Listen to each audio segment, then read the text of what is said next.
अस्सलाम वालेकुम guys, I hope you are doing well. This is Nizamuddin Memon और आज की वीडियो में हम डिस्कस करने वाले हैं एग्जांपल नंबर 19 को। क्योंकि वो वीडियो लंबी हो गई थी तो मैंने ये सेकंड वीडियो अभी बनाना शुरू कर दी है। तो let f be the function from A B C to 1 to 3 such that f of A बराबर है 2 के, एफ ऑफ बी बराबर है 3 के एंड एफ ऑफ सी बराबर है 1 के। Is f invertible and if it is what is its inverse, what is its inverse. तो बेसिकली फंक्शन इन्वर्टेबल कब होगा, उसका इन्वर्स कब निकलेगा। हमारे पास दो सेट दिए गए हैं ए बी सी, तो हमारे पास दूसरा सेट है 1 2 3।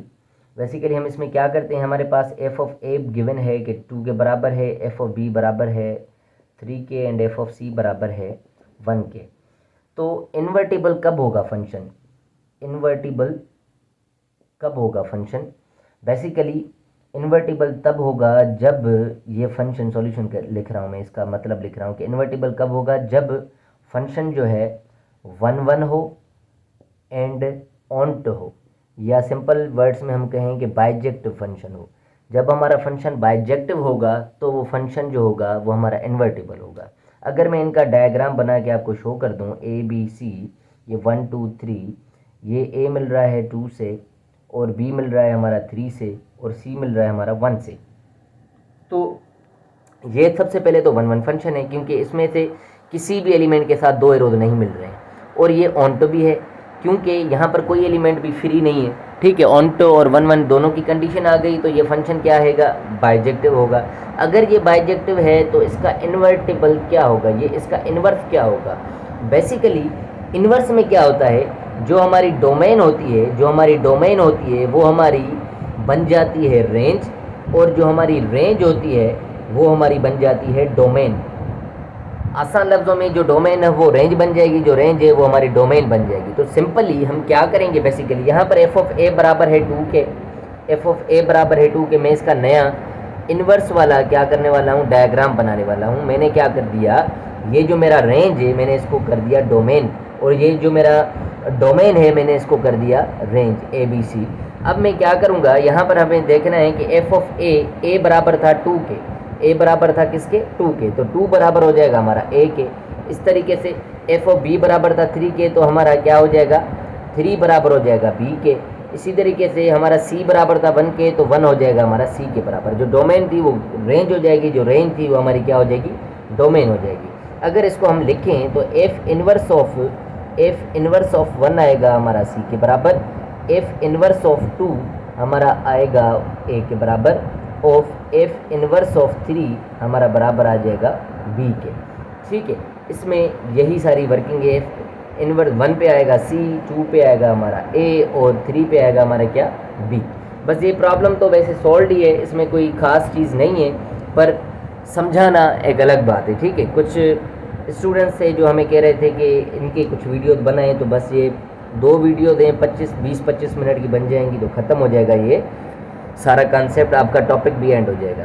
तो एग्जांपल नंबर 20 है, कह रहा है कि let f is a function such that Z to Z integers to integers be function f of x equals x plus 1 is f invertible and if it is what is its inverse. अगर ये function हमारा invertible है तो इसका जो है हमारा inverse क्या निकलेगा, इसका इनवर्स हमारे पास क्या आएगा, हमें वो निकालना है। ठीक है, बेसिकली फंक्शन हमारा इन्वर्टिबल है या नहीं, मैंने बताया कि आपको 1 1 एंड ऑन्ट वाली कंडीशन चेक करनी पड़ेगी।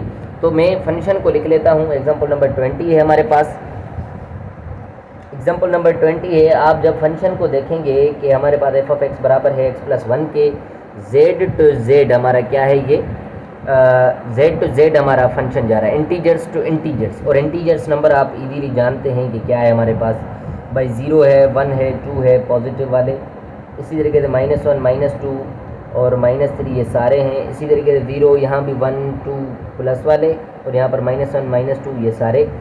अब ये इन्वर्टिबल है या नहीं, जब हम इसमें वैल्यूज़ रिप्लेस करते जाएंगे, 0 रखेंगे तो 0 + 1 हमारा 1 हो जाएगा, 1 रखेंगे तो 1 + 1 हमारे पास 2 आ रहा है। इस तरीके से अगर 2 रखेंगे 2 + 1 हमारे पास यहाँ पर 3 आ जाएगा। इसी तरीके से अगर -1 रखेंगे, -1 + 1 हमारे पास 0 आ जाएगा। इसी तरीके से अगर मैं -2 रखूँगा, -2 + 1 तो -1 बचेगा, -2 पे आएगा -1। तो आप देख रहे हैं कि ये सारी चीज़ें जो हैं आराम आराम से फिल हो रही हैं। तो ये हमारा 1 1 तो कहलाएगा, क्योंकि सबके साथ डिफरेंट डिफरेंट नंबर्स आ रहे हैं, हर इनपुट पर डिफरेंट आउटपुट आ रहा है, कोई भी रिपीटेड नहीं आ रहा। 1 1 हो रहा है, ये कंडीशन 1 1 पूरी हो रही है और ऑन टू भी होगी, क्योंकि ये सारे फिल होते जा रहे हैं 1 बाय 1। कोई भी ऐसा नंबर नहीं है जो इनके बीच में फ्री हो। तो इसी तरीके से अगर हम ऊपर वाले 5 6 7 नंबर चढ़ेंगे, नीचे भी चढ़ेंगे, तो वो सारे यहाँ पर जो नंबर्स होंगे वो फिल होते जाएंगे। तो ऑन टू वाली कंडीशन भी होती जाएगी, 1 1 वाली कंडीशन भी होती जाएगी। तो ये फंक्शन बिल्कुल इन्वर्टिबल है। अगर ये फंक्शन इन्वर्टिबल है तो इसका इन्वर्स मालूम करें। तो इन्वर्स मालूम करने के लिए हमारे पास कुछ स्टेप्स होते हैं। f(x = x+1), जो कि मैंने फाउंडेशन क्लासेस में भी आपको सिखाई थी चीज़ें, ये इन्वर्स कैसे मालूम करते हैं, और ड्यूरिंग क्लास भी ये टॉपिक जब आया था तो मैंने आपको समझाया था। बहरहाल हम फिर इसको रिपीट करते हैं कि हमारे स्टेप्स होते हैं। लेट हम y बराबर लेते हैं f(x) के। f(x) जो है हमारा वो y के बराबर हो जाएगा। तो हम क्या करेंगे, यहाँ पर हम y लिखेंगे और यहाँ पर x+1 हो जाएगा। अब हम क्या करते हैं, इस x को आइसोलेट करते हैं, अकेला करते हैं, ठीक है। इस तरफ ये प्लस का 1 जब हम इस तरफ शिफ्ट करेंगे तो माइनस का 1 हो जाएगा। तो ये हमारा x अकेला हो गया। जब x आइसोलेट हो जाए, अकेला हो जाए, अलोन हो जाए, तो आप क्या करते हैं, रिप्लेस करते हैं y की जगह x और x की जगह y, ठीक है। तो मैं क्या करने लगा हूँ, इस y की जगह लिखूंगा x -1 और इस x की जगह लिखूंगा y। फिर आखिरी स्टेप क्या होता है कि y को हम रिप्लेस करते हैं f इनवर्स ऑफ x के साथ। इस y की जगह मैं क्या लिखने लगा हूँ, f इनवर्स ऑफ x, जो कि बराबर है x -1 के। तो ये हमारा क्या होगा, फाइनल इनवर्स होगा। अगर आप इसको यूं भी लिख सकते हैं, f इनवर्स ऑफ x लिखा है, आप चाहें तो f इनवर्स ऑफ y लिखेंगे, यहाँ पर x की जगह फिर y आएगा, y -1 लिखा जाएगा। तो अगर f इनवर्स ऑफ y है तो यहाँ पर y का फंक्शन होना चाहिए, अगर f इनवर्स ऑफ x है तो यहाँ पर x का फंक्शन होना चाहिए। ये दोनों ही आपके आंसर्स हो सकते हैं, इसमें कोई मसला नहीं है, ठीक है। ये एग्जाम्पल नंबर 20 था। क्या आई होप कि आपको ये भी समझ में आ गया होगा। अब हम चलते हैं एग्जाम्पल नंबर 21 की तरफ। एग्जाम्पल नंबर 21 को देख लेते हैं कि उसमें क्या कहा गया है। एग्जाम्पल नंबर 21 में है कि let f be the function from r to r with f(x = x²) is f invertible. क्या ये फंक्शन हमारा इन्वर्टिबल होगा या नहीं होगा। तो मैं क्या करता हूँ, इस फंक्शन को थोड़ा सा लिख लेता हूँ। एग्जाम्पल नंबर 21 है, हमारा फंक्शन है r to r, real to real, ठीक है। और f(x = x²) हमारे पास क्या मिला हुआ है, फंक्शन मिला हुआ है। क्या ये इन्वर्टिबल है, हमारे पास सवाल है, क्या ये इन्वर्टिबल है। तो आपको पता है, जब हम अगर मैं इसका डायग्राम बनाऊं, इंटीजर्स नंबर कौन से होते हैं भाई, 0 और 1, और इनके दरमियान 0.1 0.2 काफ़ी सारे नंबर आएंगे। ये प्लस का आएगा, 2 भी आएगा, इनके दरमियान भी काफ़ी सारे छोटे छोटे नंबर्स आएंगे। इसी तरीके से -1 और -2, इनके दरमियान भी काफ़ी सारे नंबर्स होंगे। रियल नंबर्स हैं, रियल नंबर इनफाइनाइट होते हैं, ठीक है। इसी तरीके से आउटपुट भी हमारा यही होना चाहिए, 0 +1, इनके दरमियान काफ़ी नंबर्स होंगे, और यहाँ पर +2, तो इनके दरमियान भी काफ़ी नंबर्स, -1 यहाँ भी काफ़ी नंबर होने चाहिए, -2 तो यहाँ भी काफ़ी नंबर होने चाहिए। इन्वर्टिबल कौन सा फंक्शन होगा, जो फंक्शन 1 1 हो एंड ऑन्ट हो, दोनों चीज़ें इस फंक्शन में होंगी तो ही वो इन्वर्टिबल होगा। अगर हम इस फंक्शन पर फोकस करें कि f(x = x²) है, इसमें से हम कोई भी नंबर पिक कर रहे हैं। लेट सपोज हमने 0 पिक किया, 0 का स्क्वायर क्या आएगा भाई, 0 का स्क्वायर आएगा 0, 0 का स्क्वायर आ रहा है 0। उसके बाद अगर मैं 1 ले लूँ तो 1 का स्क्वायर आएगा 1, तो 1 पे 1 आ रहा है। इसी तरीके से अगर मैं -1 ले लूँ तो -1 का स्क्वायर क्या आएगा, +1, -1 का स्क्वायर आएगा क्या, +1। हम ये बीच वाले नंबर तो डेसिमल पे जा ही नहीं रहे। जो ये -1 -2 -3 वाले नंबर हैं, अगर हम उनका स्क्वायर करें तो वो भी हमारे पास ये सारे नंबर्स आ रहे हैं, पॉजिटिव नंबर्स, और 0 आ रहा है। ये नेगेटिव नंबर्स हमारे आ ही नहीं रहे, तो ये वाले सारे फिल नहीं होंगे, तो ये ऑन्टो की कंडीशन फिल नहीं होगी। अगर ऑन्टो की कंडीशन फिल नहीं होगी तो हमारा ये फंक्शन बाइजेक्टिव नहीं कहलाएगा। अगर बाइजेक्टिव फंक्शन नहीं होगा तो उसका इन्वर्टिबल नॉट पॉसिबल होगा, वो इन्वर्स उसका हम मालूम नहीं कर सकते, not possible. Inverse is not possible, क्योंकि हमारे पास सेट रियल टू रियल है और ऐसा फंक्शन दिया गया है, तो इसका इन्वर्स बिल्कुल भी हमारे पास पॉसिबल नहीं होगा, ठीक है। तो हम क्या कर सकते हैं, एग्जाम्पल नंबर अब हम 22 पर चल रहे हैं। अब ऐसा ही एक और एग्जाम्पल दिया गया है हमें। अब इसको मैं थोड़ा सा क्लियर समझा दूं कि इसको ज़रा समझिएगा। एग्जाम्पल नंबर 22 है, कह रहा है show that if we restrict the function f of x is equals to x square in example number 21, जो पीछे 21 एग्जाम्पल में दिया गया था फंक्शन, अगर उसको हम रिस्ट्रिक्ट करें, उसकी कुछ बाउंड्रीज बनाएं, ठीक है, to a function from the set of all non-negative real numbers to the set of all non-negative real numbers, then f is invertible। अगर हम इसको रिस्ट्रिक्ट कर रहे हैं, रोक रहे हैं, मतलब सारे रियल नंबर्स हम इसमें इंक्लूड नहीं कर रहे हैं, हम क्या कर रहे हैं, non negative real numbers include कर रहे हैं, तो all non negative real numbers, तो क्या ये फंक्शन इन्वर्टिबल होगा? हमें क्या करना है, ये सारे नंबर्स हमें काट देने, ठीक है, नॉन नेगेटिव, तो ये सारे हमने क्या कर दिए, नेगेटिव सारे जो नंबर्स हैं, ठीक है, वो हमने काट दिए। 0 एक नॉन नेगेटिव नंबर होता है, 0 जो है एक नॉन नेगेटिव नंबर होता है, ठीक है। तो अगर हमारे पास ये फंक्शन हो तो क्या उसका इन्वर्स मालूम कर सकते हैं? एग्जांपल नंबर 22 में ये हमारे पास डोमेन है और ये इसकी रेंज होगी। जब हम इसमें से कोई वैल्यू उठा रहे हैं, 1 उठाया तो 1 से मिल रहा है, 2 उठाया तो 2 से मिल रहा है, सॉरी 2 उठाया तो ये 4 से मिलेगा, ठीक है।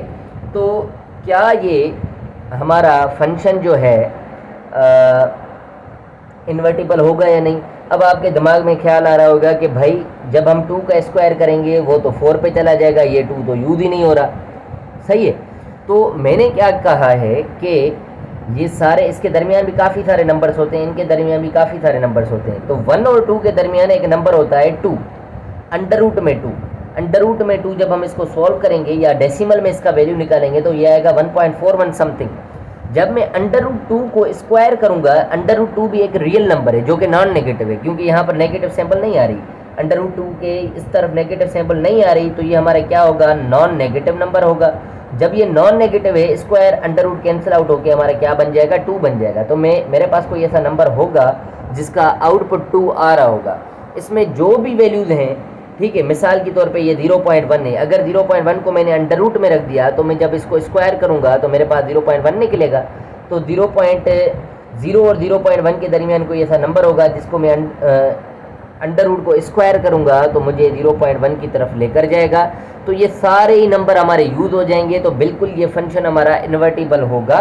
अगर इन्वर्टिबल होगा तो हमें क्या करना है, इसका इन्वर्स मालूम करना है। इसका इन्वर्स क्या करना है, हमने मालूम करना है। तो हम इसका इन्वर्स मालूम करने लगे हैं 22 में। मैं फंक्शन दोबारा से थोड़ा लिख लेता हूँ। एग्जांपल नंबर 22 है, एफ ऑफ एक्स हमारे पास बराबर है एक्स स्क्वायर के। तो सबसे पहले स्टेप होता है वाई, लेट वाई बराबर होता है एफ ऑफ एक्स के। तो मैं इसकी जगह वाई रिप्लेस करूंगा और एक्स स्क्वायर हो जाएगा। मुझे क्या करना है, एक्स को अलोन करना है, अकेला करना है। तो ये जो 2 है इसको ख़त्म करने के लिए मैं क्या कर सकता हूँ, स्क्वायर रूट बोथ साइड। मैंने वाई पर स्क्वायर रूट दिया, एक्स स्क्वायर पर स्क्वायर रूट दिया, स्क्वायर और स्क्वायर रूट कैंसिल आउट हो गए, तो अंडर रूट वाई बचा और यहाँ पर एक्स क्या होगा, अकेला हो गया। तो अब जब ये x अलोन हो जाए, ये आइसोलेट हो जाए, तो y की जगह हम x लिखते हैं। तो मैं क्या करने लगा हूँ, इस y की जगह x लिखने लगा हूँ और इस x की जगह मैं y लिखने लगा हूँ। उसके बाद मैं क्या करूँगा, जस्ट इस y की जगह मैं रिप्लेस करूँगा f इनवर्स ऑफ x को। तो ये हमारे पास under root x is equals to f inverse of x हो जाएगा। ये हमारा क्या है, इनवर्स है, f inverse of x x is equals to under root x। ये इस फंक्शन का क्या है, इनवर्स है। अगर आप चाहें तो under root y is equals to f inverse of y लिख सकते हैं। सो गाइस, ये हमारी वीडियो भी काफ़ी लंबी हो गई है। ये एग्जांपल नंबर 22 तक किया है हमने। नेक्स्ट वीडियो में हम 23, 24, 25 एग्जांपल्स को देखते हैं। So thank you so much for watching my videos. अल्लाह हाफिज़।